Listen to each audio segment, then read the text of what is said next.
Iniimbestigahan naman ng Department of Health ang pahayag ni Sorsogon Governor Chis Escudero kaugnay ng mga nurse sa kanilang probinsya na hindi umano sumahod. Ayon kay Health Undersecretary Maria Rosario Vergere, tinawagan na nila ang Regional Director at Finance Officer doon para tingnan ang sitwasyon at marisolba agad ang issue. Sa isang tweet, sinabi ni Escudero na nagpadala ang DOH ng 11 nurse para sa kanilang mga ospital. Pero 2 lamang sa kanila ang sumahod ng 2 buwan matapos ang 5 buwang pagtatrabaho. Habang ang 9 na nurse bigong makasweldo matapos ang mahigit 1 buwan. Ayon pa sa opisyal, 1 nurse na lang ang natitira sa kanila at wala rin anilang nakuhang kahit anong benepisyo ang pobreng nurse.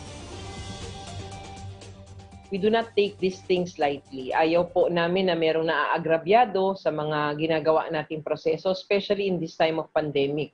Gusto natin lahat na bibigyan ng kaukulang bayad at saka yung kanilang benepisyo dahil alam po natin na sila ay nagtatrabaho at nagmamalasakit para sa ating mga kababayan.